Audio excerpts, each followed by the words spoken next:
خلصنا بقى رجاءً. لا رجعوا لورا. يا أنسة لو سمحتي بس جاوبيني على السؤال قبل ما تروحي يا أنسة. حاج بقى يا أنسة ما بصير فيكي، ممنوع يا أنسة ممنوع يا أنسة، لو سمحتي ما بصير. عدي.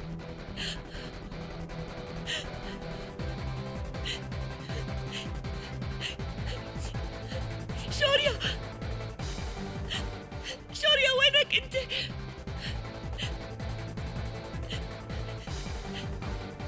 شوريا شوريا اذا بتريد بترجاك رد علي شوريا شوريا.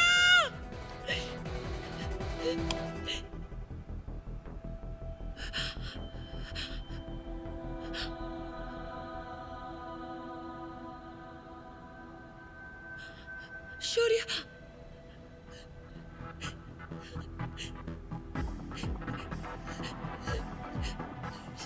شوريا أنا بترجاك احكي معي بس شوي شوريا. أنسة مهك شارمة.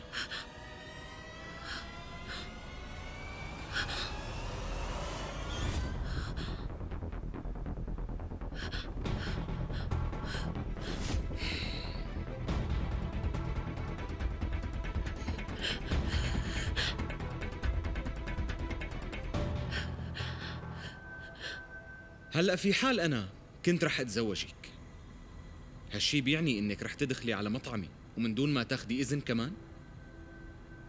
شوريا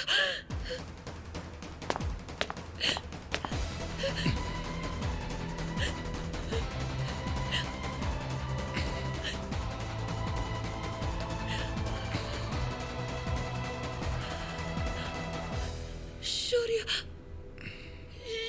شو عم يصير؟ وين كنت؟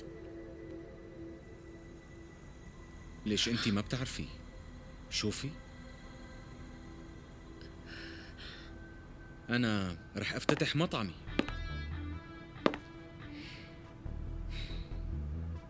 مانك مبسوطة؟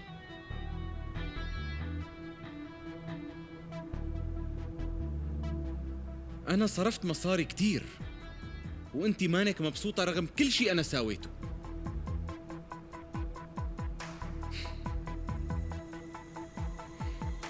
يا ترى فيني أعرف ليش؟ شوريا هي وحدة من مسحاتك ما هيك؟ مزبوط شوريا؟ قلي. أنتي مجنونة يعني؟ شو مفكرة؟ إنه كتير عندي وقت فاضي لحتى أقعد دور على خدع ومزحات من شانك أنتي؟ لو سمحتوا يا جماعة بعدوا لها ما بيصير هيك، لا بعدوا هيك بعدوا وياه. ما بيصير هيك. شو بدكم عليها؟ ما بيصير هيك. شوريا أستاذ شوريا ما حدا يفوت، اتركوهم. ممنوع. هدول الناس غاليين علي. حاضر أستاذ.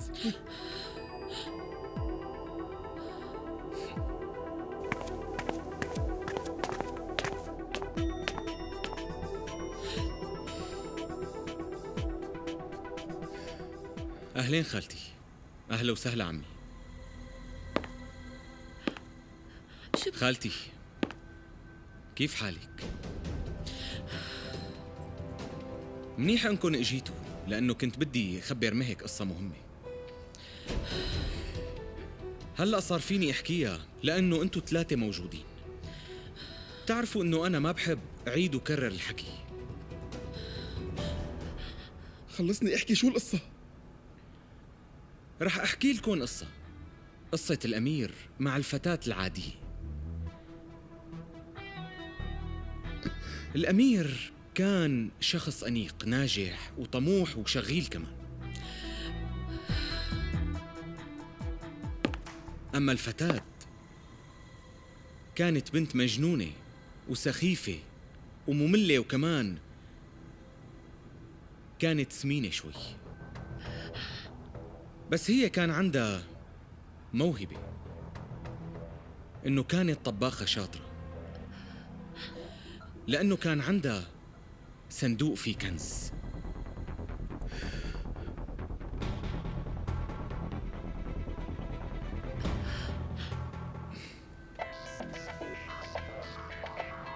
بقصد وصفات اخترعتهم أمها. وصفات فريدة من نوعها. الأمير صار يكره هالبنت العادية هي، والبنت كمان كرهته. وبيوم من الأيام هالبنت هي ضربت الأمير كف.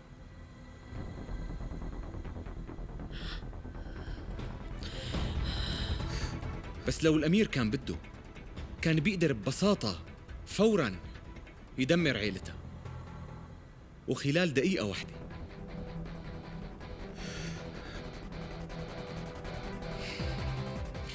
بس هو ما عمل هذا الشيء لأنه هو مانو سيء مثل هي البنت، وسمح لها إنه تفلت بالعملة اللي عملتها، لأنه الوصفات اللي بتملكها هي البنت مهمة كتير بالنسبة إله. وهلأ الأمير بده يفتح مطعم،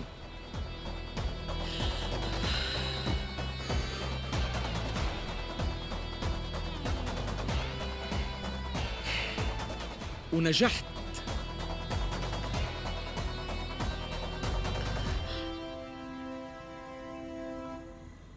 بهي المعركة طبعاً كان فيها بعض الناس السيئين،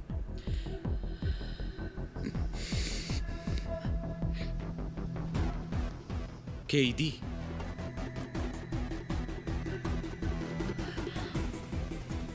وكمان شويتلانا نفسها. هدول كانوا عم يخططوا انه يفتتحوا مطعم لإلهم وينافسوا الامير عليه. بس شو عمل الامير؟ هو انعجب بهديك البنت المجنونة وخلاها توقع بحبه.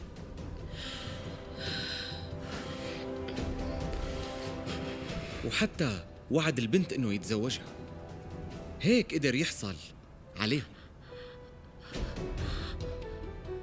أنت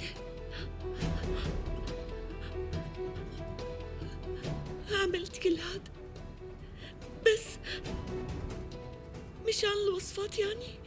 من شانهم ايه، بس من شان الوصفات. ليش لو اني طلبت منك تعطيني الوصفات هي كنتي رح تعطيني اياهم؟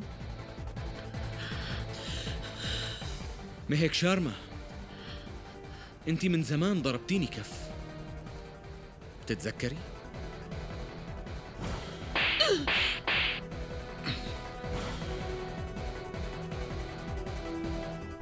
وتركتي المسابقة كمان،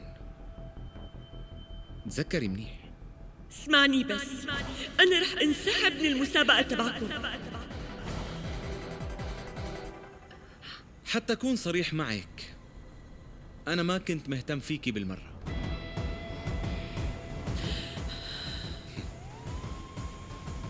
ولا حتى بالوصفات اللي قدمتيها، بس كنت مجبور إني خليكي.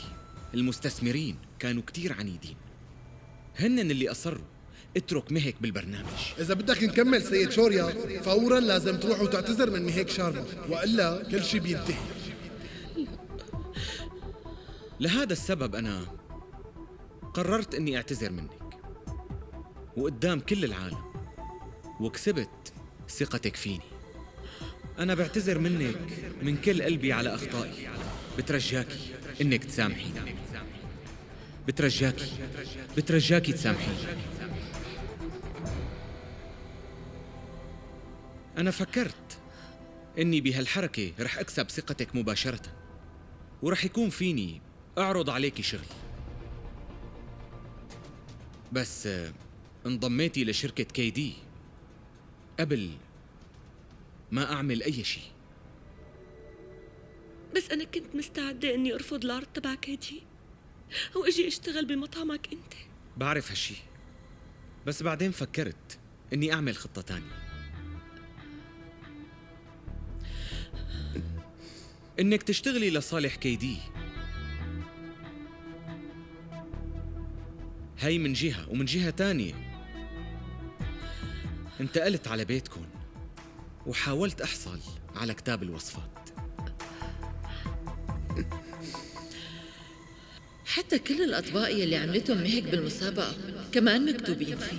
أعطيني. شو في ابني؟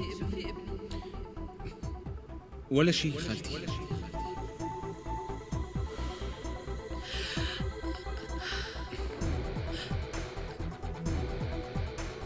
ليش فتت على غرفتي؟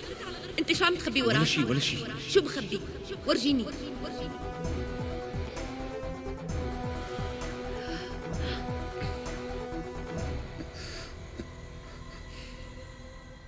وبطريقة تانية قدرت أعرف آخر تحديثات مطعم كيدي اللي بتهمني من خلالك أنت. تذكري مهك، أنت بالمستشفى استخدمتي تليفوني الخاص. أنا كان لازم جهز المسودة لقائمة الأكل وأبعتها. الإنترنت مش شغال على موبايلي. إيه، خدي موبايلي. لا تخافي، ما رح أسرع. فيكي تحذفي القائمة بعد ما تبعتيه، ماشي؟ وبعدين أنت استخدمتي الحاسوب تبعي. أنا ماني نعسانة، لسه بدي ساوي كم شغلة. إيه، مو مشكلة، خدي راحتك. أنا رح أقعد وأتفرج عليك.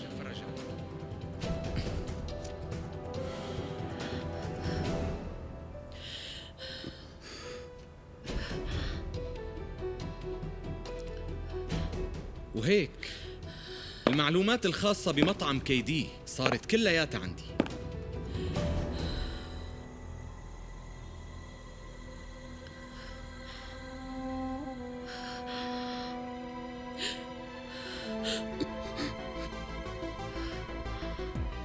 ونتيجة هي الخطط ووصفاتك الفريدة من نوعها أنا قدرت أفتح مطعمي قبل كيدي.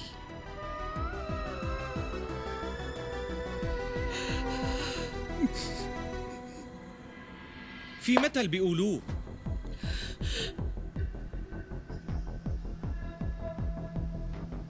مناسب كتير لهالحالة هي. بحجر واحد ضربت عصفورين.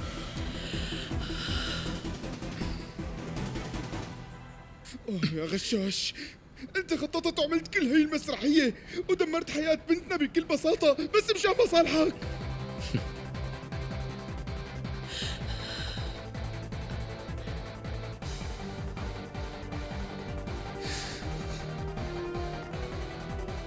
لا، أنا ما عملت هذا الشيء، وأنت لازم تعرف لو إني تزوجتها كانت رح تتدمر. وبالعكس أنت لازم تكون مبسوط، لأنه هي عطتني كتاب الوصفات بوقت مناسب وقبل ما نتزوج. نحن رح نروح على فندق تاني. عادي إني أترك أغراضي بغرفتك بعد إذنك؟ إيه أكيد. هذا كتاب وصفات أمي. من هون لحتى نتزوج بتمنى أنك تحافظ عليه كتير منيح. وأنا سافرت قبل ما يتم عرسنا بأول طيارة.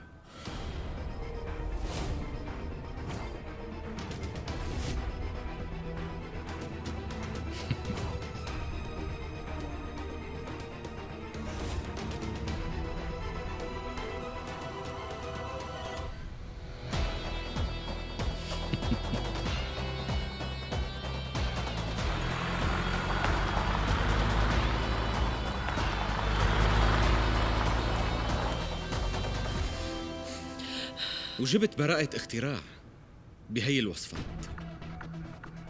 بقصد بهالحكي إنهم صاروا باسمي هلا. شو انت؟ مهك شارما.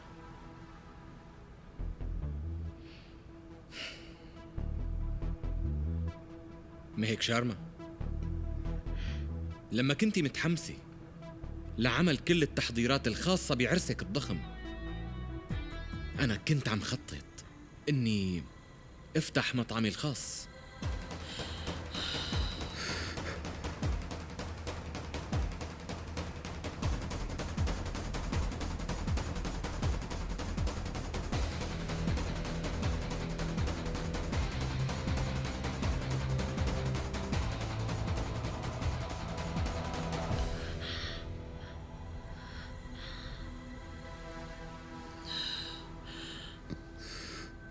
شوفي مهك، انت هلأ لا تاخدي كلامي انه موضوع شخصي، بترجاكي،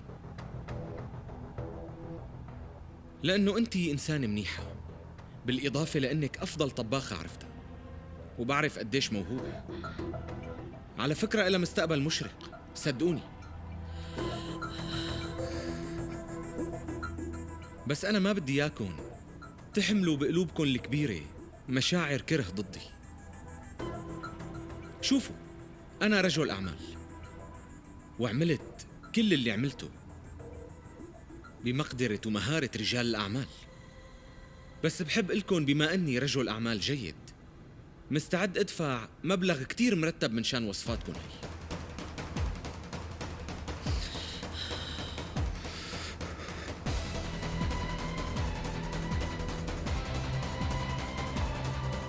تفضلي، هذا شيك قيمته 5 ملايين. لو قضيتوا كل حياتكم عم تطبخوا وتبيعوا أطباقكم الغريبة، مستحيل إنكم تقدروا تكسبوا هذا المبلغ.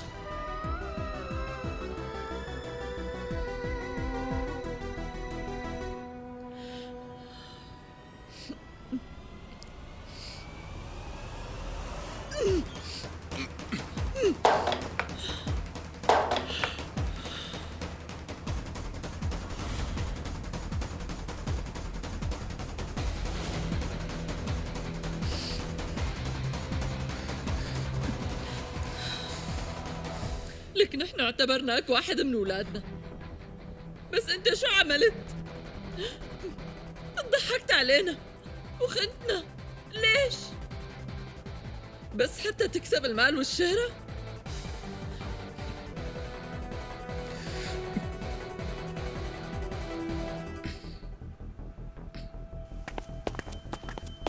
إذا كانوا كل الناس الأغنياء سيئين مثلك يا شوريا كنا، بفضل ما أعرف حدا منهم. أنا مبسوطة كتير إنه بنتي ما تورطت مع واحد مثلك. يلا مهك،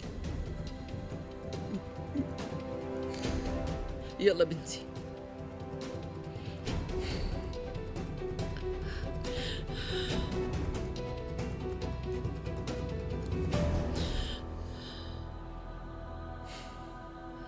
شوريا،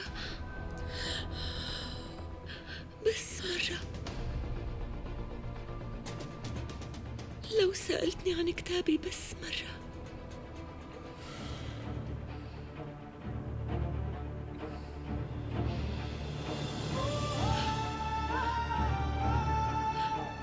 مرة واحدة بس.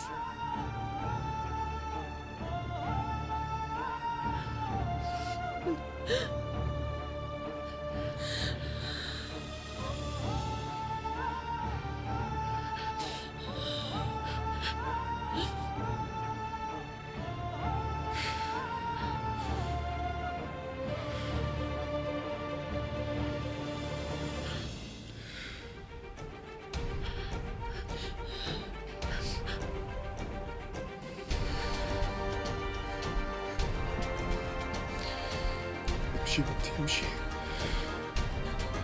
خلص امشي.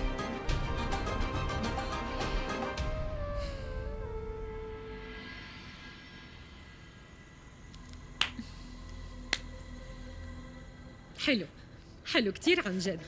بجوز انتي أكتر حدا عنده أخلاق بهي المدينة، بس ابنك الغالي طلع أكبر محتال وأكبر غشاش وطلع مخادع محترف.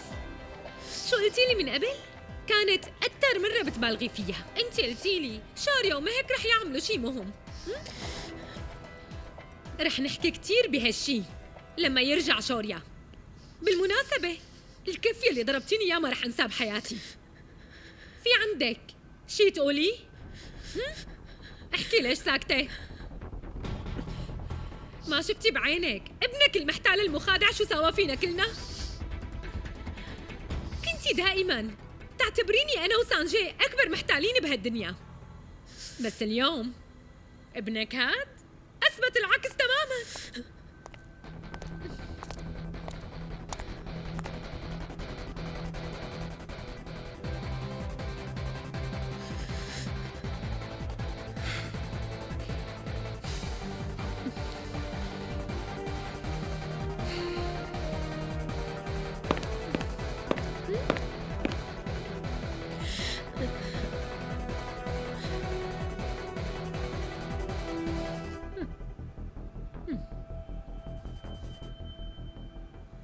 رافي لا تتهورني.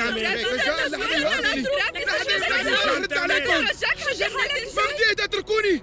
انا هلا بدي اروح لهنيك واحرق له مطعمه لشوريا، وشو ما بده يصير. لك انت جنيت شي؟ هلا هذا هو الحل؟ معناها روح حرام. يلا رح اروح. رافي استنوا شوي.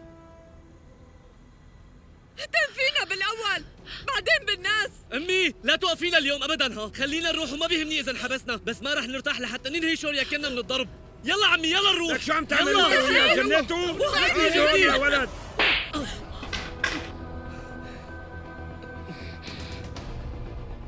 إذا أنت انحبست ما رح أعيش بعد هاليوم، ورح زت أختك بالبير. هالموضوع انتهى اليوم خلص. تريك، أنا عامل لك تريك من إيدك، واوعى تتسرع مرة تانية هيك. كلكم عم تتصرفوا بجنان. رافي ما عم بقدر صدق انه هو ساوى هيك. قصدي مبين كأنه الشخص اللي كان ببيتنا شخص تاني تماما. دائما كنت اتساءل اذا هالشي كله اللي عم يصير حلم طلع فعلا حلم، ومو اي حلم، هذا أسوأ كابوس بحياتي كلها. بس ما رح ننسى الشيء اللي صار هيك بكل بساطة. رافي هذا المحتال شوريا كنا مجبور انه يخبرنا. شو اللي خلاه يعمل هيك مع بنتنا البريئة اللي ما بتستاهل كل شيء صار فيها؟ وشو بتتوقع يقول؟ واضح انه بحياته ما حب مهك وساوى كل هالشي بس كرمال انه يسرق تاب مهك تبع وصفات الطبخ. مزبوط؟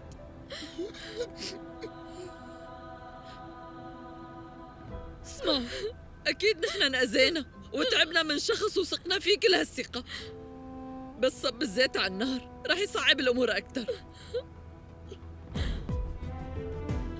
كونوا صبورين شوي والوقت بيداوي كل شي. اسمعوني كلكن، خلونا ننسى كل شي ونبلش من جديد. انسوا كل شي صار.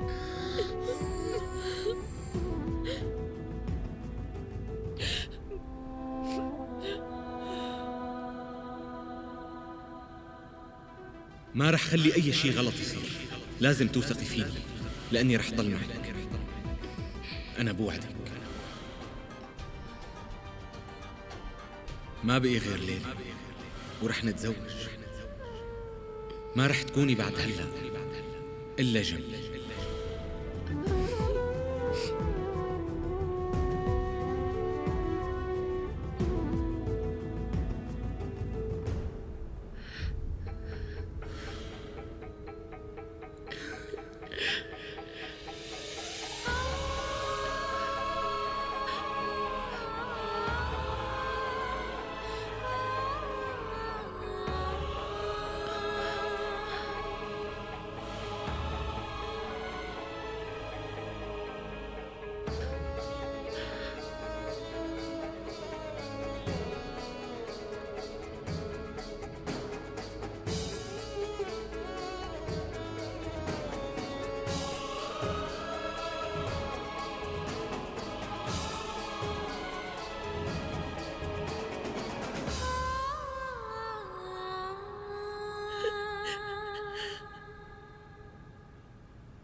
أنا مبسوطة كتير إنه عندك الشجاعة من شان تطلع بعيوني. لو كنت ولد كنت ضربتك على غلطتك الكبيرة هاي، بس هلأ ما بقدر ساوي هيك شي. بظن إنه كبرت مو؟ وصرت واعي وحصلت على نجاح بحياتك، بس انغريت وصرت عم تتطلع بفوقية مع كل الناس اللي حواليك على إنهم الناس بلا أي قيمة، من ضمنهم كمان أمك والبنت المسكينة يلي بيوم حبتك من كل قلبها وروحها وعقلها. حبتك وكانت طايرة من الفرح. أوه آسفة نسيت شغلة، انت بحياتك ما حبيتها لمهك، كنت عم بتمثل عليها. اتذكر انه نحن عم ندفع ثمن اخطائنا بهي الحياة، وتذكر كمان انه رح ننأذى اذا اذينا، ولهيك اذا فشلت هالمرة حتى انا ما رح اقدر ساعدك شوريا. لا تنسى هالشي.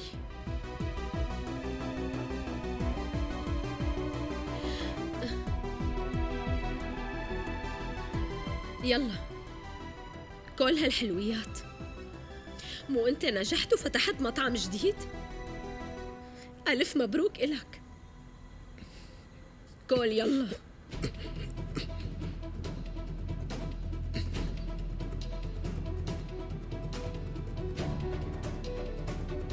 غشيتنا كلنا هون.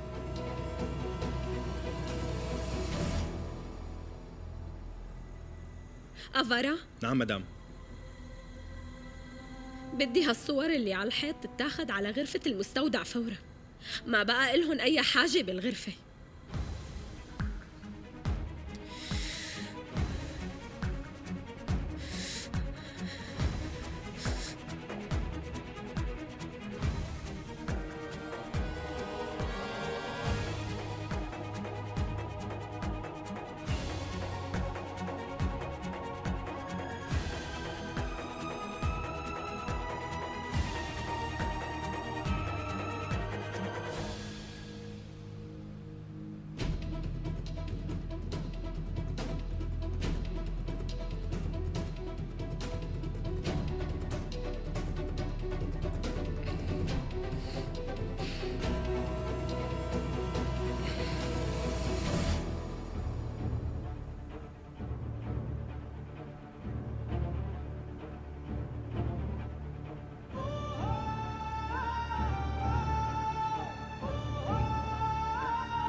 بعد افتتاح مطعم شوريا كنا صار ارتفاع مفاجئ أسهم شركة تيليفود الكبيرة.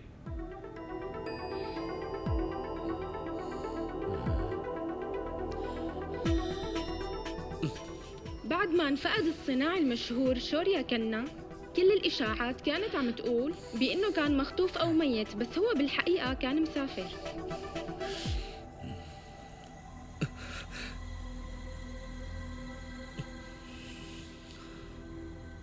اسمعوني، السيد شوريا كنا أخباره دائما بتتغطى وما رح ينتسى. نحن ما لازم نتأثر بكل مرة بينذكر فيها. معك حق يا كانتا، بس اللي صار عيب كتير، وهذا شيء ما بيتصدق. مين كان يتخيل انه حدا كتير لطيف معنا مثله يعمل هيك شيء معنا؟ معقول؟ غريب. لا أخي، هو بس كان عم يمثل علينا إنه منيح. كل الناس الأغنياء بتصرفوا بهي الطريقة نفسها. بس نحن ارتكبنا خطأ جيفان لما وثقنا بهيك ناس. هداك الرجال تظاهر إنه هو واقع بحبها لميهك، وحتى إنه خطبها لحتى يحصل على كتابه. بس تخيل. عمي كتاب وصفات الطبخ صار مشهور بسبب البرنامج، ومتأكد إنه حتى شوريا كنا ما بيعرف كم مليون رح يربح بسببه. يمكن ما بيحس، بس أكيد بيعرف كيف يشتغل شغله. بس نحن حكينا عن هداك المحتال كتير، ساوى اللي ساواه وخلص، وما في داعي نضل نحن زعلانين ومهمومين ونضل عم نفكر فيه، لأنه ما راح نستفيد شيء. فهمتوا كلكم؟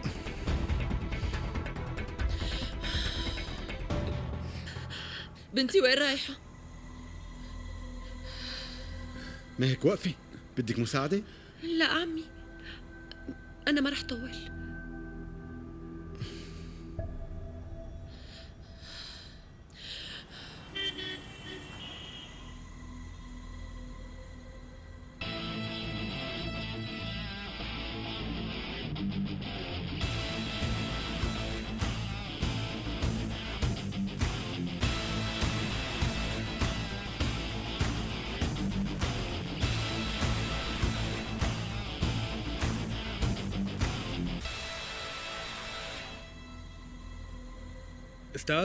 أستاذ هي هون. مين هي؟ شو ما لها اسم يعني؟ خطيبتك.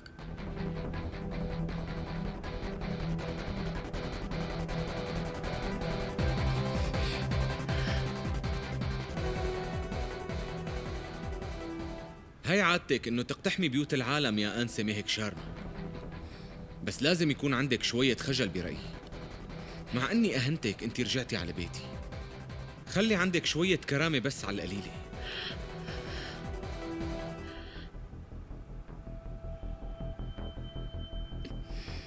لوين اخذتيني؟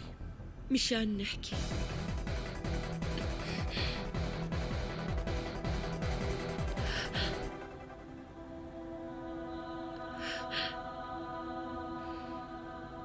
شوفي، لازم نحكي. اسمعيني مهك، أنا ما بدي أحكي بأي موضوع معك، ولو سمحتي روحي من هون، عيشي حياتك، روحي لاقي لك شي حدا يكون من مستواكي، لا تضيعي لي وقتي، ماني فاضيلك. شوريا، أنت ما كنت جدي معي لما ساعدتني وقلت لي إنك بتحبني؟ قلي. ليكي مهك، أنا حكيت كل شي عندي وانتهينا اليوم، لهيك ما في داعي للحكي بنفس الموضوع لأنه بالنسبة إلي انتهى. الكرامة والغرور كلهم ما بيهموا أبداً قدام الحب يا شوريا. ماني قادرة أصدق إنك ساويت اللي ساويته بسبب دافع أناني وكرمال كتاب بس، وإنك كنت عم تدعي إنك منيح مع عائلتي ومعي. ماني قادرة أصدق هذا الشيء. لا لا بلا مهك، مو أنا رجل أعمال؟ هيك بيشتغل رجل الأعمال. أنا عملت كل اللي عملته معك ومع كل أهلك بس من شان ينجح شغلي، مو أكتر. انتهى الموضوع. أنقذت حياة نهال وفضحت آجي لتنقذ عائلتي من الذل مشان شغلك كمان. خليت خالتي كانت تصير بمثابة أمك، واعتبرت عمي مثل عمك تماماً وبنفس مكانته، وكمان اعتبرت موهيت مثل أخوك تماماً، بس مشان شغلك. إيه، بس من شان شغلي اضطريت أدعي إني قريب منه، أما أنا ما حبيته ولا حتى حبيتك أنتي. طبعاً كل ما تحاولي تقبلي هذا الشي بسرعة أكبر، كل ما رح يكون هذا الشي أحسن بالنسبة إلك. فهمتيني هلأ؟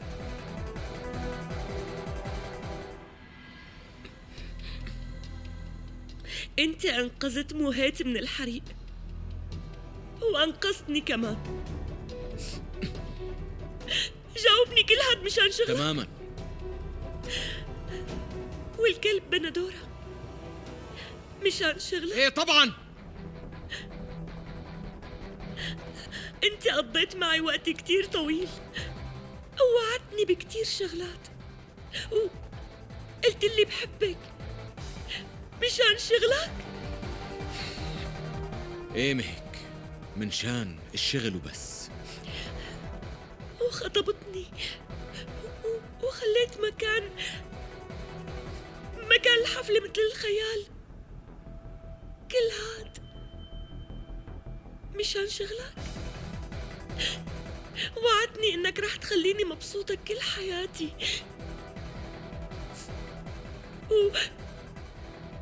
اجيت وقعدت ببيتي مشان شغلك. ايه، انا ساويت كل شي من شان شغلي وبس. حلو، انت اظهرت انك فعلا رجل اعمال حقيقي يا شوريا كنا. ايه صحيح، رجل اعمال ناجح. تعرفي ليش؟ لانه ما حبيتك ابدا مهك شارما. انا مو مهتم فيكي نهائيا، ولا يوم مر حبيتك فيه.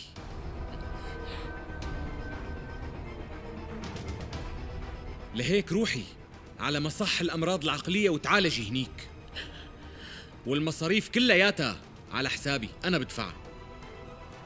بس بطلي لي هالحكي الفاضي عن الحب، لأني ما حبيتك ولا حتى رح فكر بهالشي.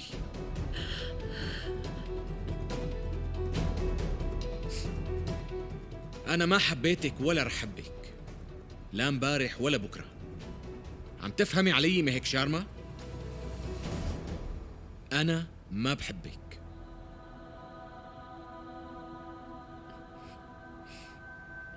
شوريا، طلع منيح بعيوني وقلي هلأ انك ما بتحبني. قول انك بعمرك ما حبيتني. كون شجاع وقول انك عمرك ما حبيتني.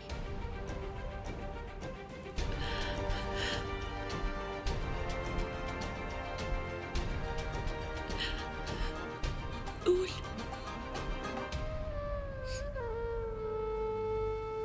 مهك شارما، ايه أنا بعمري ما حبيتك.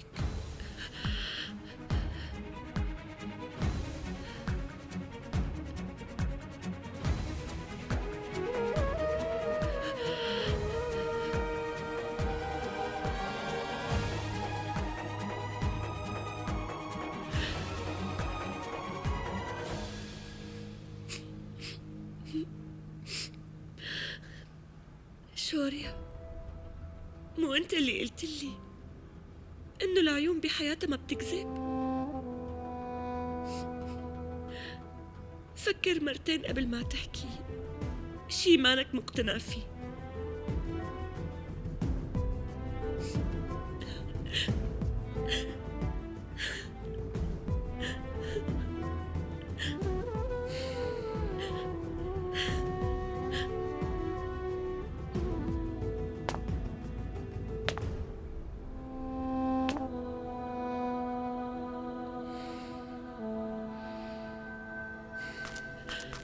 مهك، امي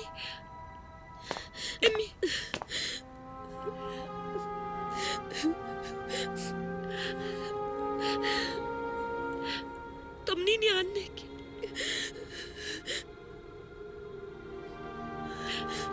لا تبكي امي، لا بترجاكي سامحيني مهك، سامحي.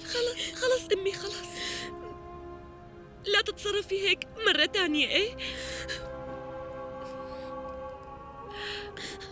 امسحي دموعك يلا.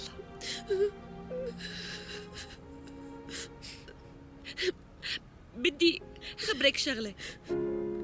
ابنك مثل الولد المدلل كتير. لما كنا عم ندور عليه هون كان هو مسافر لبرا وعم يتسلى وينبسط ومو سائل على حدا. مهك، شلون فيكي تمزحي هيك بهالوقت هالصعب هاد؟ شو طالع بإيدي؟ الحياة ما رح توقف.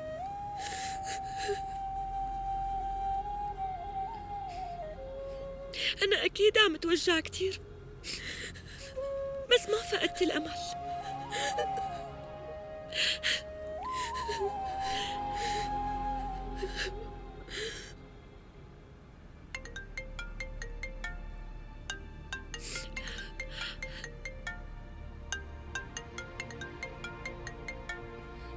يلا عن إذنك.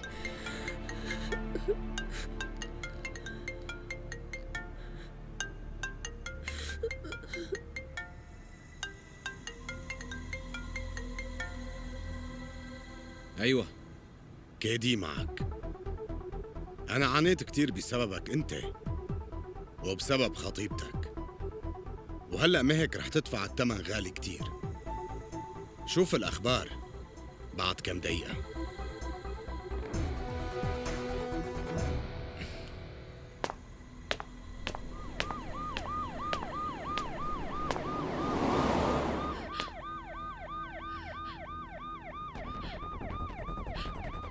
شوفي